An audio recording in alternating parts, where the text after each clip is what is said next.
नमस्कार, आप देख रहे हैं भारत एक्सप्रेस और मैं हूं आपके साथ आंचल मित्तल। भारत ने हाल ही में यूरोप के 4 अहम देशों स्विट्जरलैंड, नॉर्वे, आइसलैंड और लिechtenstein के साथ एक महत्वपूर्ण फ्री ट्रेड एग्रीमेंट पर हस्ताक्षर किए हैं। ये समझौता सितंबर से लागू हो जाएगा और इसके बाद व्यापारिक संबंधों में नया दौर शुरू होने की उम्मीद है। इससे पहले भारत ने ब्रिटेन के साथ भी एक ऐसा समझौता किया था।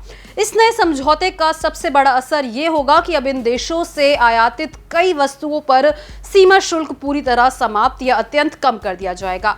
विशेष रूप से जिन वस्तुओं पर पहले उच्च सीमा शुल्क लगता था, वो अब भारतीय उपभोक्ताओं को कम कीमत में उपलब्ध हो सकेंगी। उदाहरण के तौर पर वर्तमान में स्विट्जरलैंड से आयातित चॉकलेट पर भारत 30% तक का आयात शुल्क लगाता है, लेकिन इस समझौते के बाद ये शुल्क खत्म हो जाएगा। इससे चॉकलेट और स्विस घड़ियों जैसे लग्जरी उत्पाद सस्ते हो जाएंगे।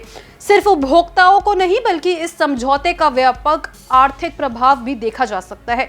विशेषज्ञों का मानना है कि इससे उच्च तकनीक क्षेत्र, फार्मा इंडस्ट्री और निवेश के क्षेत्र में भारत को जबरदस्त फायदा हो सकता है। यूरोप के इन 4 देशों से भारत में करीब $100 अरब से अधिक का निवेश आने की संभावना जताई जा रही है।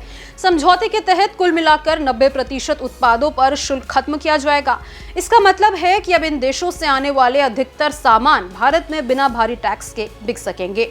ये व्यापार को सुगम बनाएगा और आयातकों को राहत देगा। साथ ही भारतीय बाजार में प्रतिस्पर्धा भी बढ़ेगी, जिससे उपभोक्ताओं को बेहतर विकल्प मिल सकेंगे। जहां तक कृषि और किसानों की बात है, तो सरकार ने यह स्पष्ट किया है कि इस समझौते में किसानों के हितों का पूरा ख्याल रखा गया है। कृषि उत्पादों और इससे जुड़े क्षेत्रों में कोई भी फैसला सावधानी पूर्वक लिया जाएगा, ताकि घरेलू बाजार और किसानों को किसी तरह की हानि ना हो।